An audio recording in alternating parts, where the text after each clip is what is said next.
So what I thought we would do is first very briefly go through the foundations for the model and the approach that came out of this research. And then what we're going to do is Barb is going to go through the competency index and also the techniques toolkit. Maureen is then going to go through the monitoring and evaluation and learning toolkit. And then we'll come back to you for questions. I'm also happy to take questions during the presentation or during my part of the model, and I'm sure Maureen and Barb during their part of the discussion, or if you want to hold them. So either way, whatever works for you. Really the purpose of this webinar is for you to, because in the previous opportunities where we've shared the information, we really haven't had enough time to go through the model and how it might be able to be implemented by agencies. So we're really keen to get your thoughts on that. And if you've got any burning questions about how it might work, we're also keen to hear that from you as well. So I'm just going to share my screen. So just to introduce briefly the project, this was a project undertaken with a number of partners, including obviously the Bushfire Natural Hazards DRC, but also New South Wales, SES, iGEM Queensland, Barbie might have to help me here. Go through the list? Yes. Yeah, so those two are our foundation supporters, and then DFES in WA, UFES in Queensland, Cairns Regional Council, Tablelands Regional Council, which is also in North Queensland, and Ipswich City Council, which is just west of Brisbane. Thanks, Barb. So this project was really born out of the idea that community engagement practice across emergency management agencies varied, and there was a real appetite to understand what approaches worked. What does the literature say, both in terms of the grey literature or industry and agency-based literature, and what the empirical studies or those research-based studies have also said about community engagement for preparedness. I suppose I don't want to go into the whole literature foundation, but I just want to say that this model and what's come out of this research is very much grounded in evidence. The evidence comes from both practitioners. So we spoke to 30 different community engagement practitioners representing every state and territory and also most agencies. And we also spoke to some non-profit organisations that had a role in preparedness.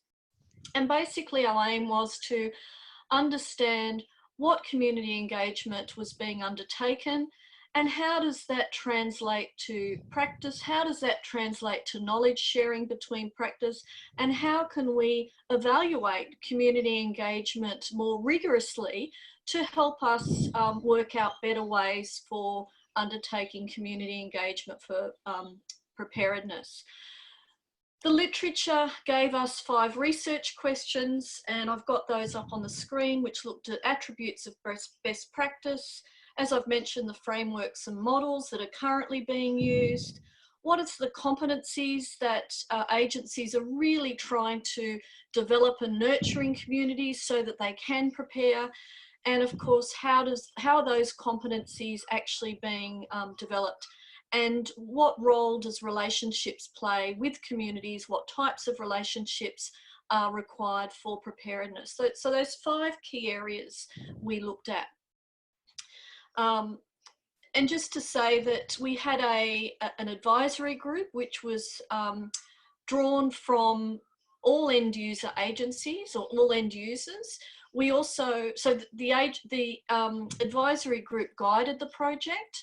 We also, as I mentioned, did interviews and document analysis, and also, and Barb's going to be talking about this, we did a systematic literature review. Now, a systematic literature review is a very rigorous approach to doing a literature review, and we had some questions around looking at what are effective preparedness activities that are grounded in the literature. So we're looking at ones that have actually been evaluated and found to be working.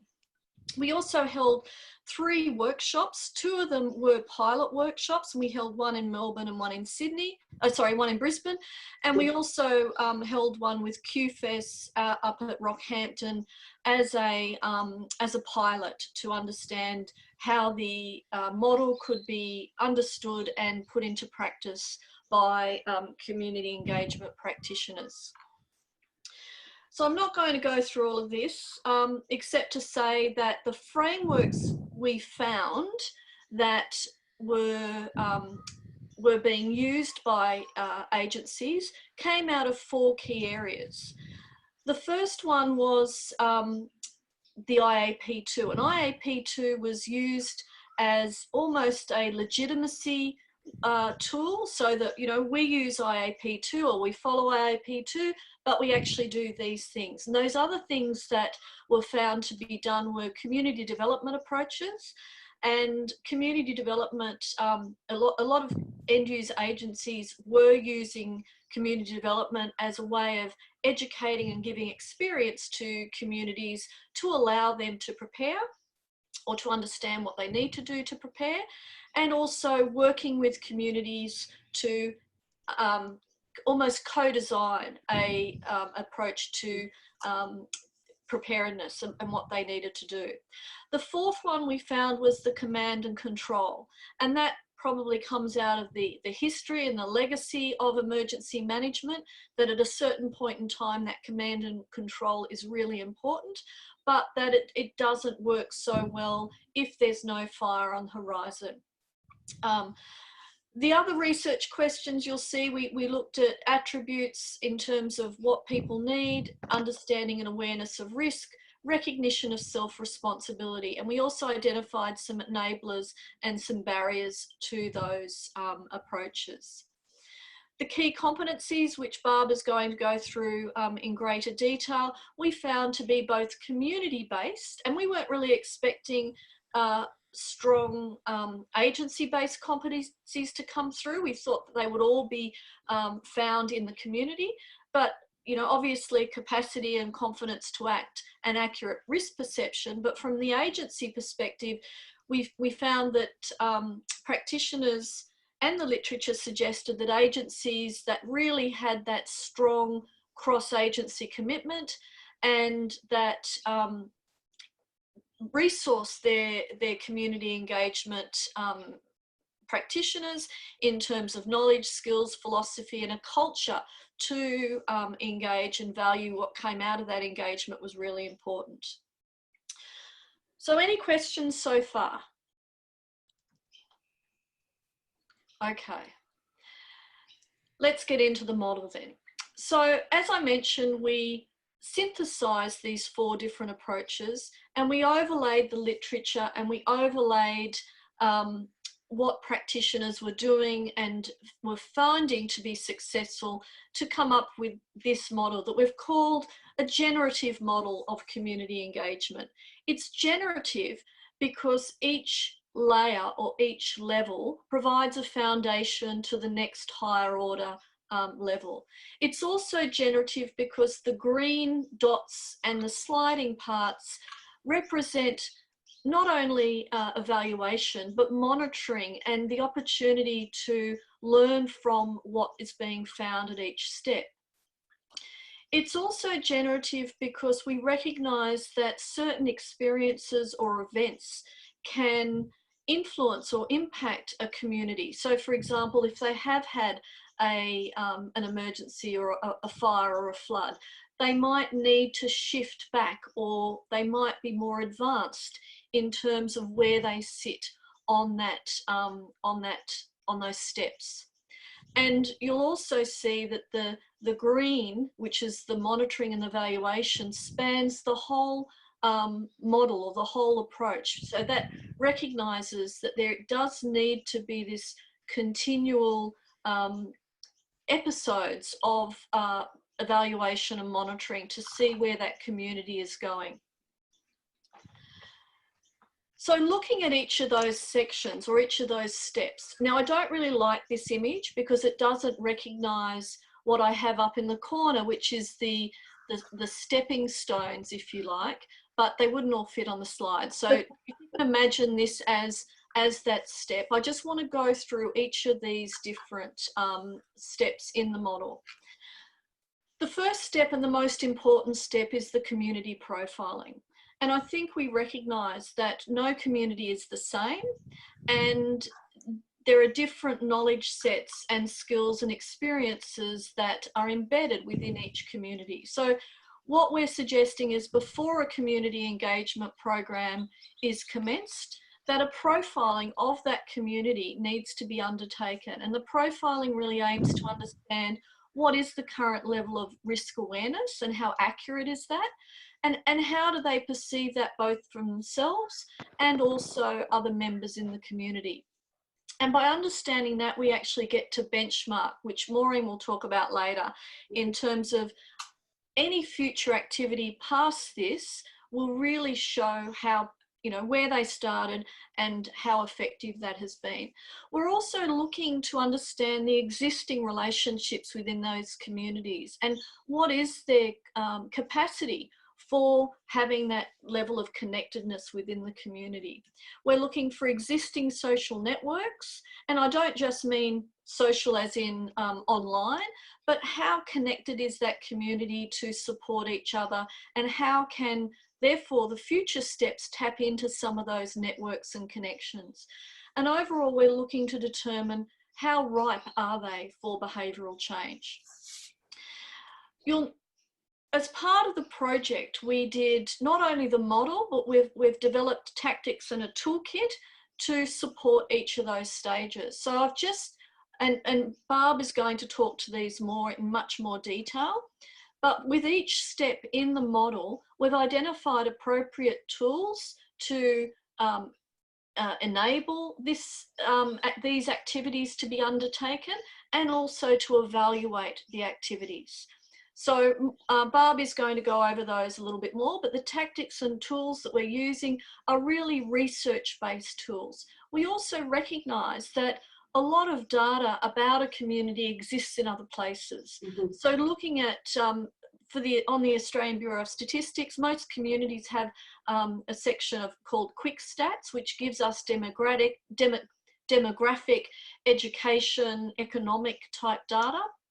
And also the media will identify opinion leaders and report on, some of the contextual elements of that community. Other agencies also have a lot of intellectual property around certain communities. So looking for those, I'll just turn that off. Looking for those, that data is also really important. The second stage in the model is relational ties. So this is after you've identified the community and you can profile the community. This is looking to connect into those connections and take advantage of or build those relational ties. We recognise that for a community to be self-sustaining and take responsibility, there does need to be some level of community connectedness. So this comes out of understanding what the risks are and building this collective value or intention for the community as a group to prepare. Tools around this include relational mapping. We piloted this in our workshops and it worked really well. There is a number of ways to do relational mapping, but that's really where we're looking to identify, who knows who, what's the strength of those ties, and what's the purpose of those ties. We're also looking to capitalise on existing community events, recognising that community engagement practitioners, through their social connectedness with that community, already do a lot of work around or hooking into existing events, but that can actually be enhanced in some ways for this purpose. The third step in it is around capacity building. So once we know the community, we understand where the connections are, then we start to look at education and experience. And this is really the foundation of a community development approach, where we're looking for community members to have opportunities to build competencies around what is their risk, what is their ability to prepare and respond to that risk? What does it mean to be prepared for them individually and as a community? And then develop collectively this capacity to act, and that it's something that's valued by that community. Again, tactics and tools include the research tools, but also some activities around those types of preparedness activities. The fourth step is we're looking at this higher order, really, that the community start to take action, or the community start to take initiative. And that's where the agency that's working with that community starts to step away a little bit and becomes more of a mentoring to natural community leaders. So that's when we're looking to not only to have those local community opinion leaders and influencers, but to support them behind the scenes, and also to help them champion different community activities. And this is where we see a lot more of the co-design events. We see a lot more community initiated events around preparedness. At this point also, we introduce the competencies index, so we can actually really see where they are and if they've shifted from where you first profiled them. And finally, in the highest order is where the community becomes self-sustaining in terms of their preparedness.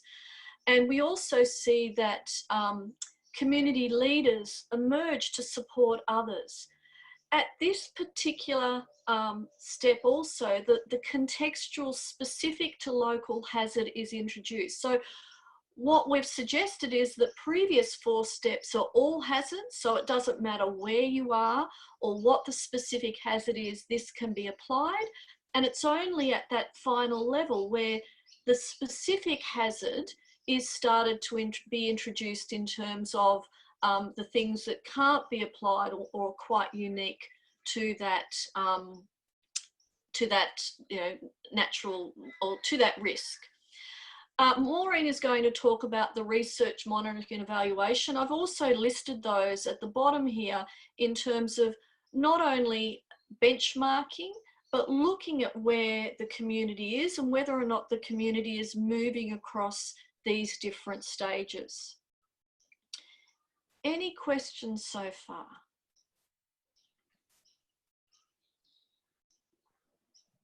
Thoughts?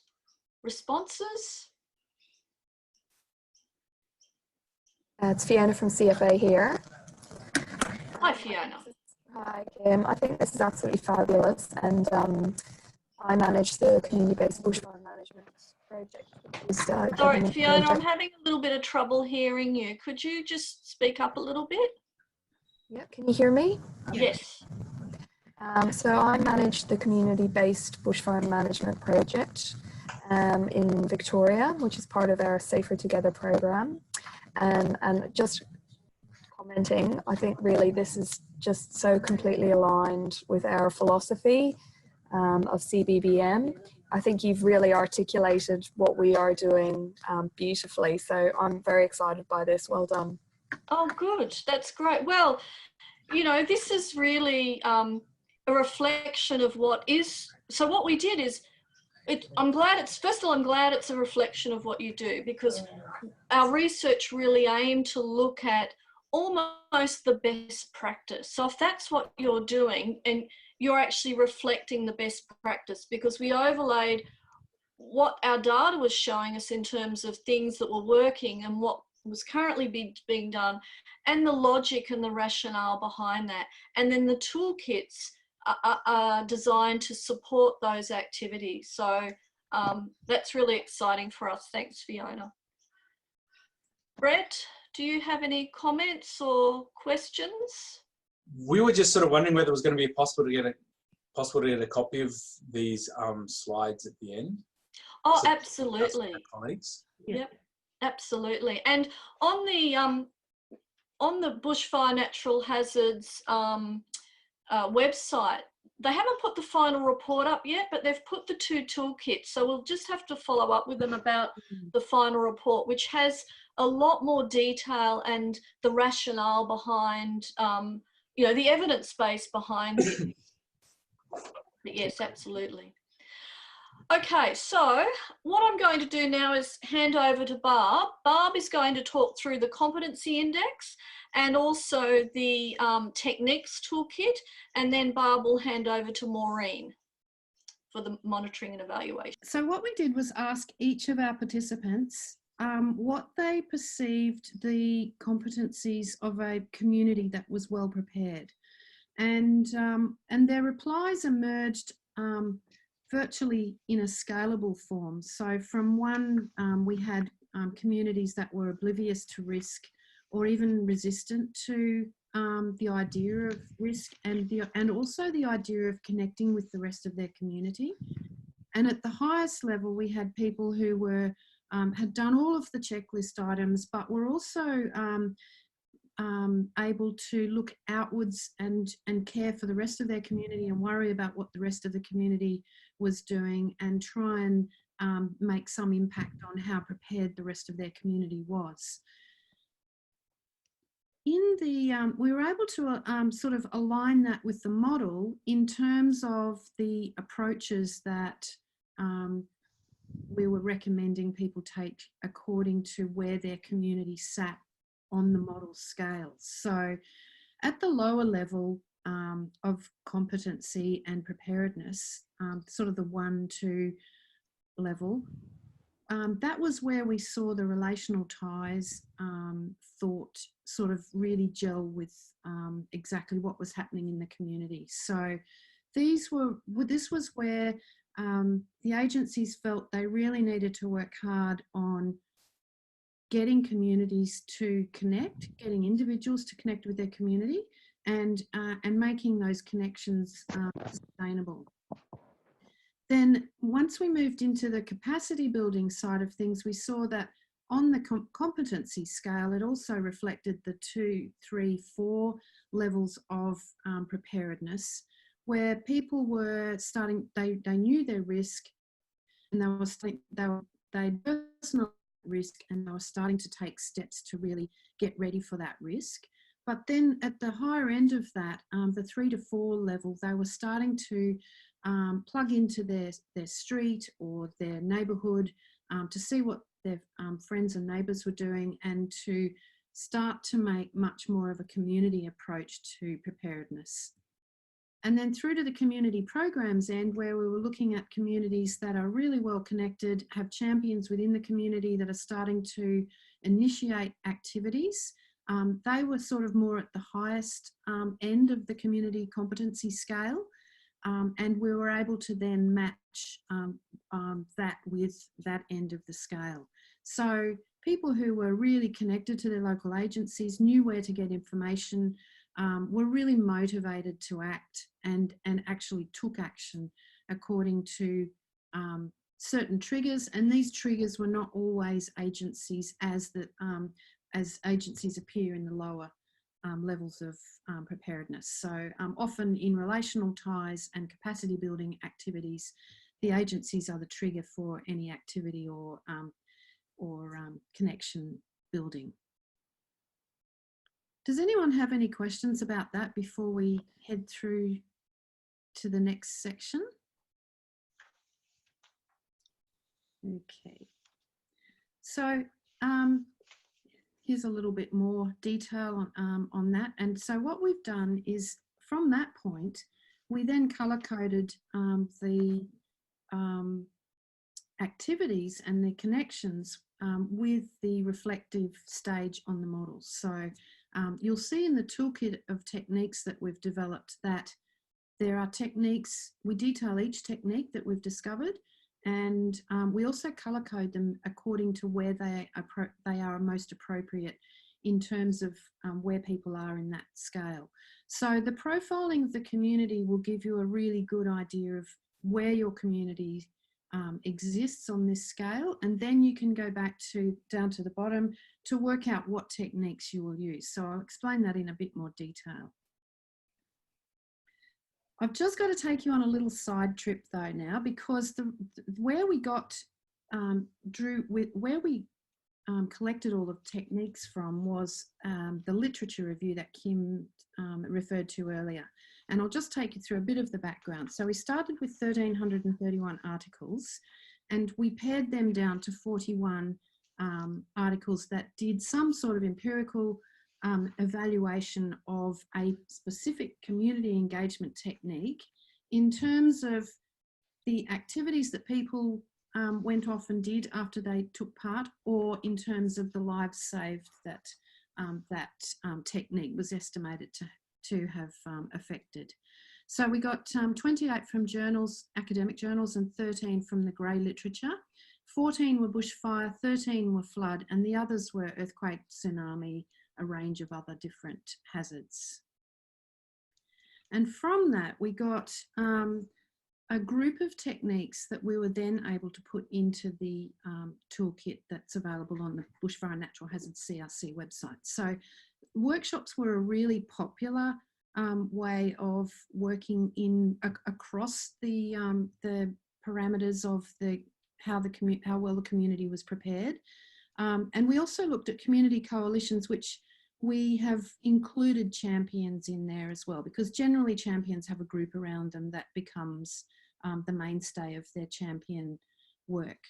Participatory mapping was, we separated that out from the workshops, even though it is a type of workshop, because it was really well studied, and each of the participatory mapping articles had a different approach. So, and you have access to those usually through links that are provided in the toolkit. Seminars and information delivery and campaigns. So the information delivery is really about the public relations and advertising component of your programs. So things that appear on television that are tied into, field days and other activities, media liaison and relations, all of those things are tied into that information delivery. Storytelling was another one that wasn't so well covered by the empirical research, but where it was covered, it was very effective. And we also looked at home visits and exercises and drills. So they were the types of evaluations that came out of the literature review. So we go back to the model now, because with each of those techniques, we were able to work out where they belonged or where they could be applied in terms of the level of preparedness in a community. So for instance, a community coalition technique wouldn't be used at 1 or 2 where the community connections are not quite established, or they're quite tenuous, whereas a seminar or information campaign would be perfect for that level. So that's what we've done. We've clustered all of these techniques and applied them then to where they might best be used. So if you have a look at the arrows down the bottom, I'll go through each one of those now and show you which of the techniques we found applied to the specific stages of the model. So we'll look at relational ties first, which is purple, and it also appears in purple in the book, the toolkit. So this is what the toolkit looks like. That's the cover on the left-hand side, and then each of the techniques has its own section. So this one is, this particular one is storytelling. And I chose it because it was an effective technique across the range of preparedness levels, and so across the range of steps in the model. So it's appropriate for establishing relational ties. It's also appropriate for capacity building, and at that really high end where the community is really well connected in community programs. So for each technique, we then went through and tried to detail, give enough detail that you could hand this toolkit to a volunteer with hardly any community engagement knowledge or experience. And they might then be able to go out and work out not only where it applies in terms of the benchmarking of their community, because they've done the community profiling, but also how, to give them a picture of how it works, because sometimes these techniques you can't quite work out, you can't see in your mind how it works, and so then it's really hard to implement. So we've included the aim of the tool, whether or not it was tested in emergency management, because down the track we want to add other techniques that are tested in other areas but may not be empirically tested in an emergency management context. But we can't afford to leave it out because it could be a really useful tool in this context. Also what it looks like, so that gives them a picture of how it might pan out on the day. The outcomes that others have achieved, where it should be used or could be used. And we also looked at when it's effective, when it's not effective, and some of the pitfalls that might emerge from using this technique and how to head them off. So we put that into the what to watch out for section. So you can see in the storytelling example where looking at, we thought that some of the pitfalls might be using stories or storytellers that don't have something in common with the target public. So having, for instance, this particular technique was based on Chappell's work on a video on storytelling from the 1957 bushfires in the Blue Mountains. And the storytellers were people who'd lived in the area at the time. And so that's what we're saying about not having anything in common with the target public. So those people lived in the community and the video was aiming at people in that particular community. And also ensuring that the production values align with the target community. So, you know, the handheld approach that you might use for young people is not going to work for the over 60s because they are used to watching very high quality movies and that sort of thing. They're not so used to watching clips that are produced by friends and neighbours and may not be quite so good quality. We looked at financial resources and skill levels and also what resources a person would need to implement a technique. And we've also put in at the bottom for a deeper dive. So you can go and have a look at some where these have been used effectively, usually in an Australian context, but sometimes all we could find was an international perspective.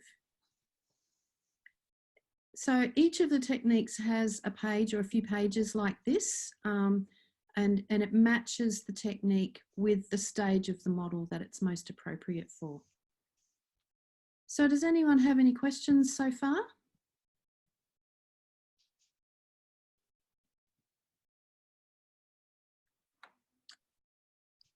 Okay. So through specific techniques, and so firstly for relational ties, the primary technique for relational ties, and a really important one, is the information campaign model, because where a community is at 1 or 2 level in the preparedness competency index, they often don't have the language that is common within the community. So the information campaigns is a really good start to get this process going, where everyone's talking the same language, they're all looking at the risk in the same way, and it gives the community commonalities on which to build. So the information campaigns are a really important part of that.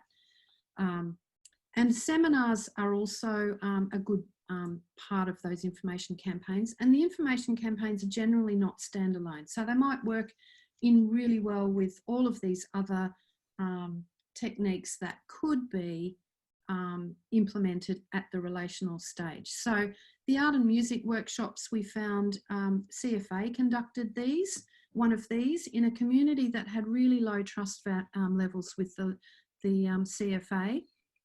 It was aimed at young people and it was very effective, but it was a standalone program. So we're not quite sure what happened with it after that, whether the benefits persisted or whether they died away. Schools are a really good way of getting into a community that has really low levels of community connection and probably low levels of trust within the community generally. So we heard from some of the participants about the difficulties in some of the communities where people had moved to that community determined to cut themselves off from the world and really weren't interested in involving themselves with the community. But still you have to try and get the messages out and get them involved in some sort of preparedness, and also getting them over the line in terms of recognising that they're at risk in some way. So schools and holiday programs were really effective, and we looked at things like Bryony Towers' school program, and a couple of school programs that we came across from participants as well. School drills was another effective one. This one was not so empirically measured, but the involvement of the community, this was undertaken by QFES at Mount Glorious, I think it was, Kim, just on the western side of Brisbane. They used the school drills, a school drill where the entire school was evacuated. The kids were put through a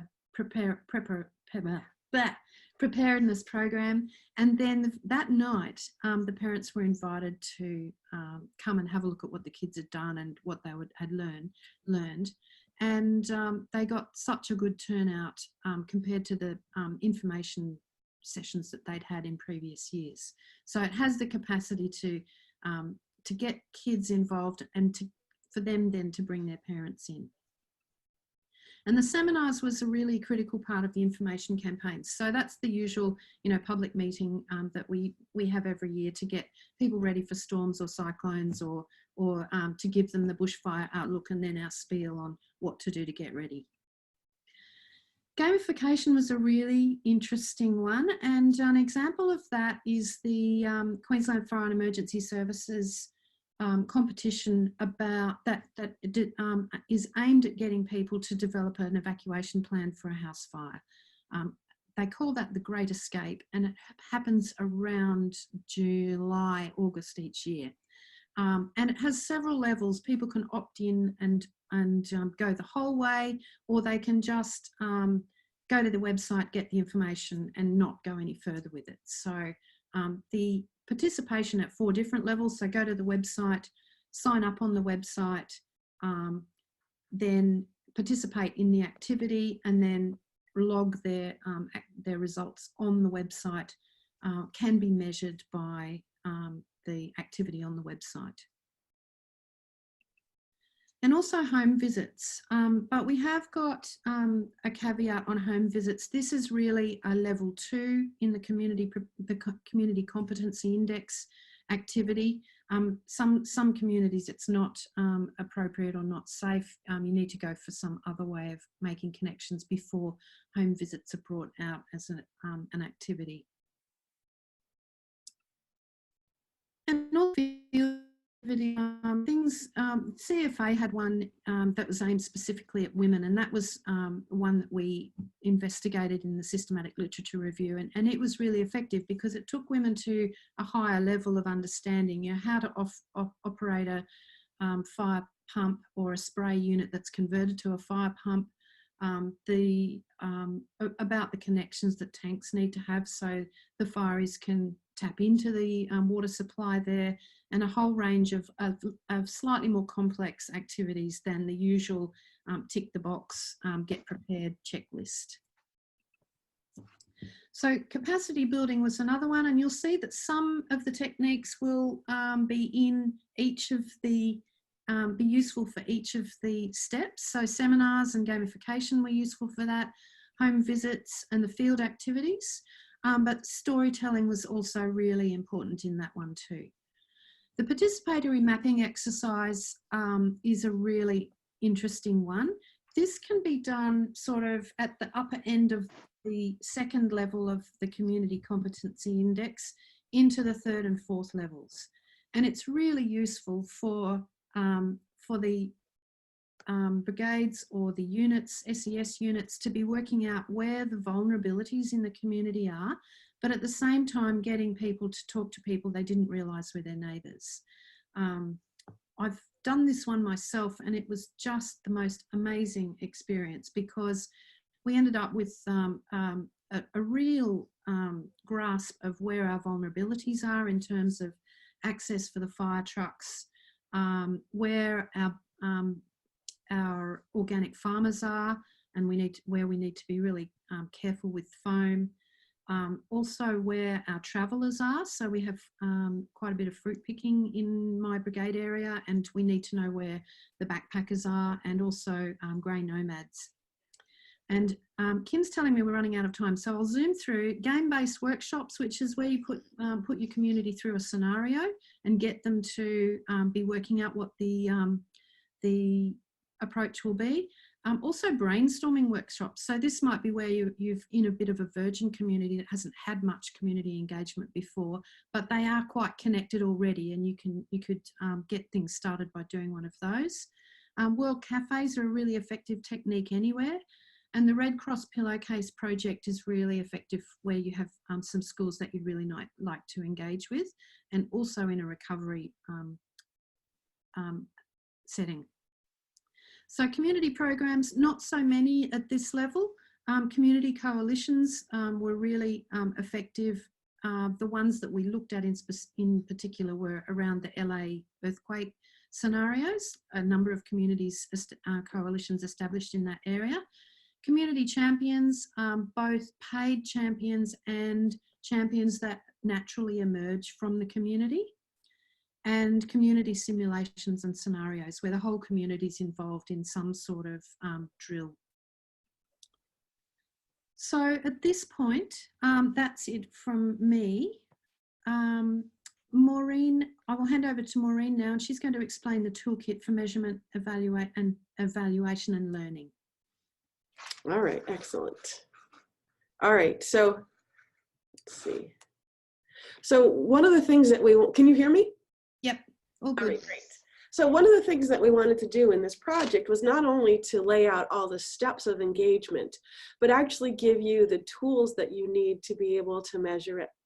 And we know that collecting data, running surveys, all those data collection processes are really tough. They're tough for agencies to do, and they're tough for our local organizations as well.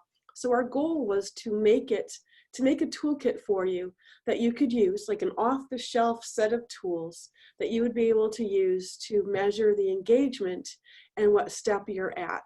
So the topic is called monitoring, evaluation, and learning. And it's like this full circle, right? So you monitor something, and we always monitor, right? We're always monitoring. We count the number of people who attend things. We sometimes do pre and post surveys. We ask people at the end of a seminar or a workshop what they thought. So we're constantly doing this. But we have added on two other topics to it. And the second one is called evaluation. And evaluation helps you to understand if you're having the impact that you think that you're having. And then the learning part of it is, this is a full circle. So we know, given our monitoring and evaluation and learning steps here, you're not going to be great on the first time that you do something. But you learn from your mistakes and you learn how to make it better. So our goal was to give you a step-by-step guide to help you essentially to collect and use data to inform your engagement. Next slide, please. So what we did in this toolkit, and this toolkit is it's fairly massive. I think it's about 60 pages long. And we essentially put ourselves in your shoes. And we said, what would somebody who works in engagement at the community level need to know to be able to fulfill all of the different phases that we've identified in the Australian generative model of engagement. So we identify key concepts in monitoring, evaluation, and learning.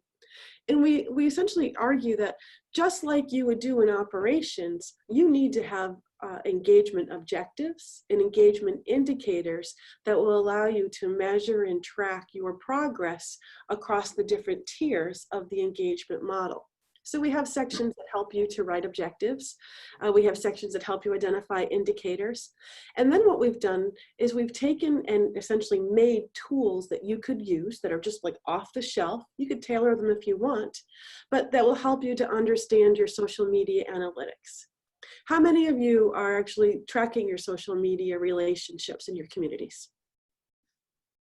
Excellent, excellent. So you might be using, Meltwater, you might be using Hootsuite, you might be using Google Analytics. So we have that tool there. We have a media content analysis tool that you could use. And none of these tools are mandatory. We stage them out from easy to more difficult, from short-term to long-term, to outputs to impacts. So we have a tool where we teach you how to manage the media around your topic, so that you look every day at the local television station, local media, radio, web, online, and we teach you how to evaluate it for seeing whether or not your key messages are getting out there. And if they're not, then it helps you to identify what you might need to change to get your key messages more out into the media. We teach you how to do key informant interviews, which is one of the most valuable tools of listening to the people in your community. We have a survey toolkit where if you do want to do a survey, and doing a survey is a great way of collecting data, but it's a nightmare for managing. So we give you the questions that you should possibly be asking. We teach you about sampling. We teach you about how to conduct the surveys and actually how to analyze your survey findings that provide insight into whether or not your engagement activities are having the outcomes that you expect.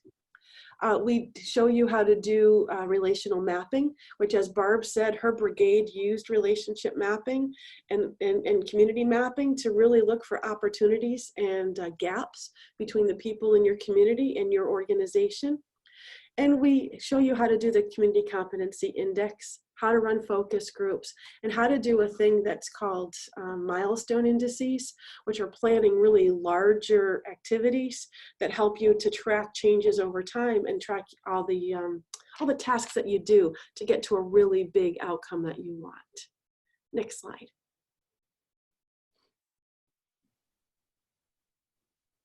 Oh, those are okay. And so those are some of the examples that we have for you. Okay. And then Kim, I'm having trouble seeing the far left of the slide. I'm not sure. There you go. All right, excellent. So just to give you that one last part of it. So what we've done is we've tried to put ourselves into your shoes, right? So we've tried to say, here's the tool, and we explain what each tool does and how you can use it and how you then use it to make better decisions. So it's scalable and adaptive. So if any small organization wants to use it or a large organization wants to use it, we've provided you with templates and examples. And the real benefit is that any group can pick the best tools at that time that they need, and they can be tailored. And so we hope by giving you this toolkit that we're going to save you time and energy, and that you can pull these off the shelf, apply them, make them your own, so your own context. And then the beauty of it is we hope that over time there'll sort of be a community of practice of different engagement practitioners who share their tools and say, hey, I used this survey, these 6 questions worked great, you know, I want you guys to consider using them, or here's the focus group that we facilitated, or here's some of our storytelling workshops, and here's our evaluation of it. So we really see these tools as a way of sort of bringing together all of the people in your fields who are doing this kind of work. Next slide. Okay, I think it goes back to Kim. Yeah.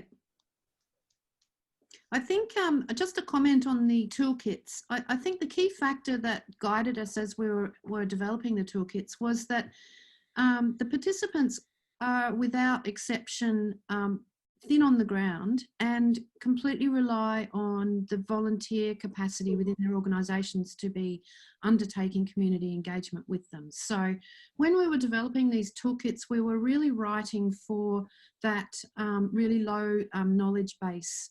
We know that a lot of this stuff you guys already know, but what we've tried to do is organise all that knowledge, but also present it in a way that you could then more easily transmit knowledge and skills to the volunteer base. Mm-hmm. Okay, Kim. Okay, so this is really summarising everything that came out of this research. There's a report which explains the model, which is on the which will be on the Bushfire Natural Hazards CRC website. Barb, we'll have to find out where that is because it's not up yet. There's the 2 toolkits available, and I'm going to send you these slides, and they're hyperlinked to the toolkits on the CRC website, or you could go to the CRC website and find them. You also got the CRC website web address with the details of the Zoom session as well. It's down the bottom of that email. Okay. Okay. What isn't up there yet is a systematic literature review, because we are going to try and get that published in a journal. So we can't really release that. But if you want a copy of that, we're absolutely happy to send that to you. It's a very, weighty document, and it probably makes good bedtime reading. And of course we did the workshops. So there's some booklets here which shows really the tracking through the model and the model development and things like that. So really that comes to the end of what we want to say, and now we'd really like to open the floor to you to see what questions you have, what concerns you have. Is there anything you want to raise or comment on? So you might have to unmute yourself to do that, Barb. I think you've got control over that. I'm not sure. I've got a couple of little comments. So firstly, I think what you put together here is a really well mapped out process that's going to be really useful for us. I see, even though we've been working in the field for a long time, it's wonderful to be able to go and research and review all of the type of information you've presented, because we never stop learning.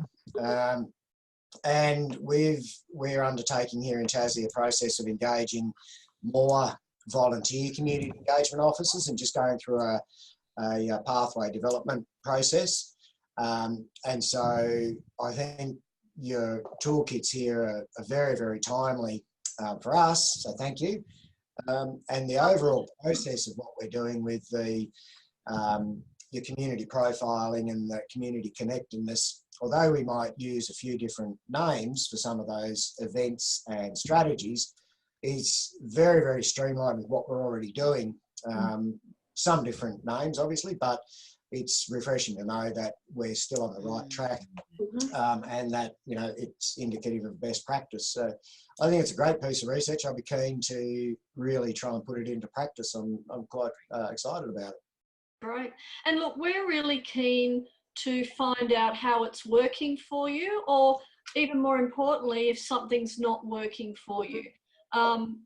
What we've tried to do is to present this in a way that it can be easily, or within reason, implemented, and it accommodates the range of skills. And we know that there are a lot of people like yourselves that have been doing this work for a long time, but we're trying to accommodate volunteers and all different levels of knowledge around community engagement and the tools. So anything that you want to share with us, I've got our address details up there. We're really keen to hear back from you and to see how it's working. And then, we can change our materials if something isn't working. I think with most community engagement type things, we've got to take all literature and all research and make it somewhat manipulable to your own communities and your own risk and your own disasters. But I think what you've got there is going to be really exciting to play with for the next year or so. Right, great. Thank you. Fiona, do you have any questions or comments? No, I don't have any questions. I think in agreement with Brett, sorry, is it Brett from Taz? David. Oh, David, sorry. Yeah, look, I am really, really impressed, to be honest. I'm already have a million things going through my mind, areas where I can apply it. So I'm really, really excited to have more of a read about this. But I think, and I've talked to CFA a number of times about this, I think we really have many lost opportunities to evaluate some of our engagement work. And I've said to them many, many times, it doesn't need to be PhD standard evaluation. And I'm excited to see what's in your toolkit that could potentially be implemented for us on the ground, because I know we do good work. I think we just don't evaluate it as well as we could. That's right. One of the things that we discovered as we talked to each of the participants was that there are so many good stories happening, but you don't have time to share them. So please, if you do come across a good case study or something like that, connect with someone from one of the universities, because it's research that could be written up and published and then accessible to everyone. The only other thing I'd say is that in one of your tables very early on, storytelling had one record.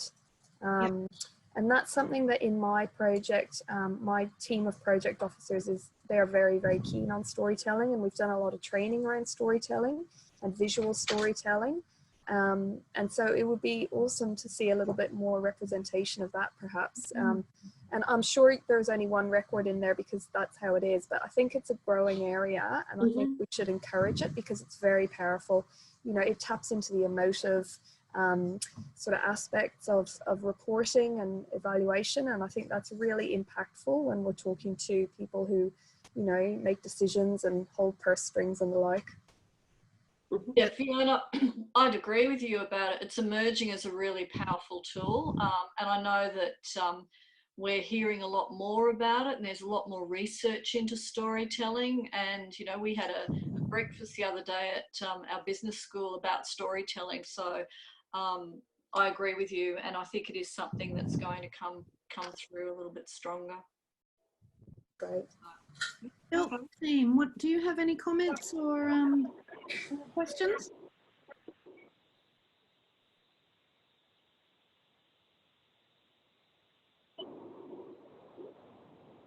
I agree. I think it's a really exciting piece of work, and I'm looking forward to sharing it with our engagement folk here within DELP across the state. So well done.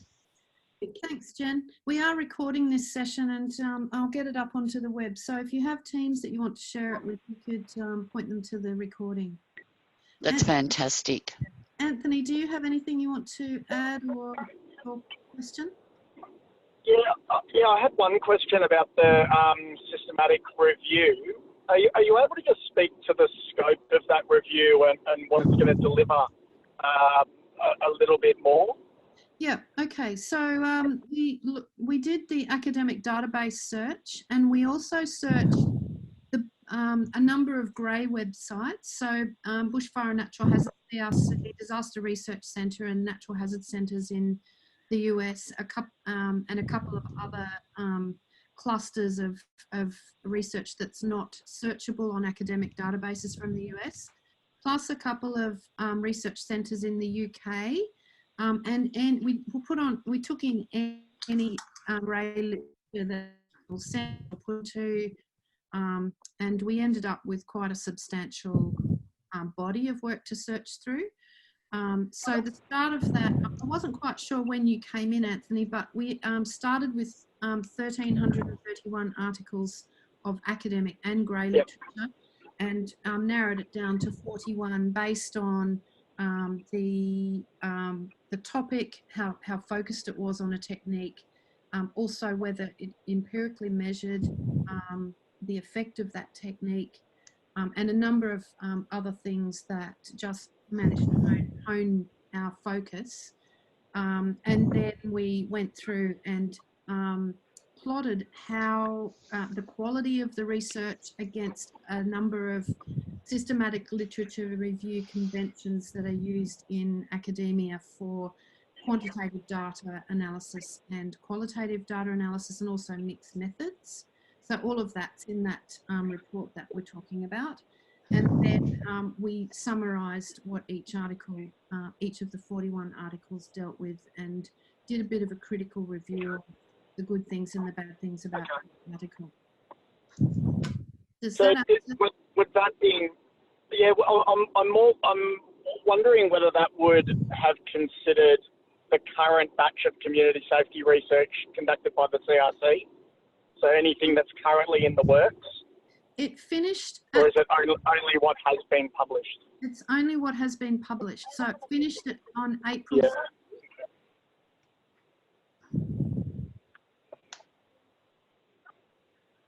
So it finished in April of this year? Or Yeah. April 2018? Yeah, April 2019. Okay, no worries. Yeah. Alrighty. Is John Bates on the call? No, he's not. No, okay. No, I was just wondering because that's been something that the CET have been asking for as part of the utilisation process. Yeah. Basically, an update to the Skinner systematic review. That's about, I guess it's about eight or 9 years old now. Looking to investigate all of the current batch of community safety research and make any recommendations out of it. So does your systematic review make recommendations for current practice? Not so much for current practice, but there were recommendations around doing more publication of projects so that there was the ability to estimate how empirically valuable each technique was. We were very focused on the implementation of the technique. Okay, no worries at all. That makes sense. And a question that I've had sort of through the research process was any interaction between this project and the monitoring and evaluation Reimagine project that's going on through the CRC? No, not yet, because they sort of didn't really overlap, but we have looked at the project and there's not much information on the CRC about that yet, but we'll be in touch with the people who are. And I believe that they have our materials. I think that John Bates shared our materials even before they were finalized with that team. Okay, no worries. So, yeah, just in terms of alignment, so the Community Engagement Technical Group met last week and we've kicked off a project to develop a national monitoring and evaluation framework. But it's more in the interagency, interstate, intergovernment level, not really so much the on the ground. But we are considering basically an assurance scheme for different programs at the agency level. So there could be like an assurance accreditation scheme. So yeah, I'm very interested in seeing where this research outcomes fits into that picture, because a lot of that learning was based on the MER framework, the Monitoring and Evaluation Reimagine project.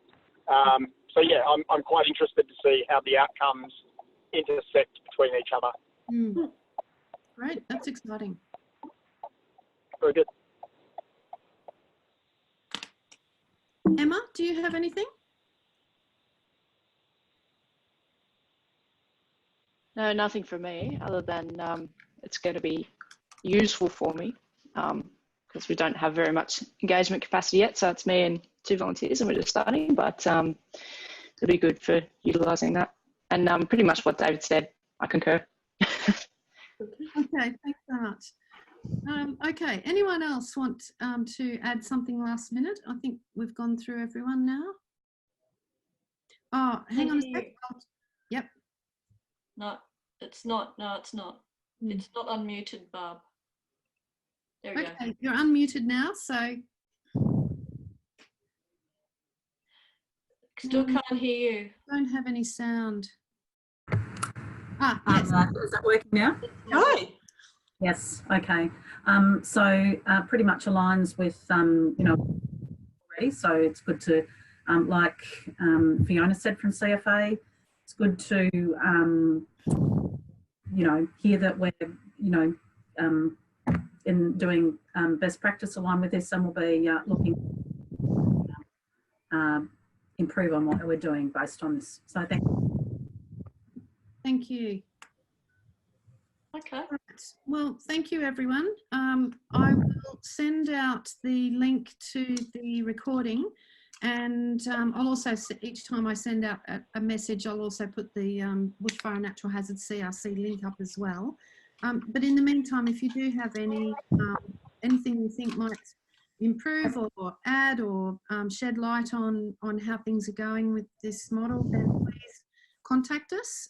We'd be more than happy to consider how that fits in with what we've found so far. And as with any model, there'll be a bit of discussion on it and there'll be changes made to it, and it'll be adapted and all that sort of thing as more research is matched against it. So the more we can do of that, the better it will get. All right. Well, thank you very much, everyone. And yeah, keep in touch with us, and we always welcome any feedback from any of the work we've presented today. So thank you. Thank you, everyone. Bye-bye. Thanks very much. Bye.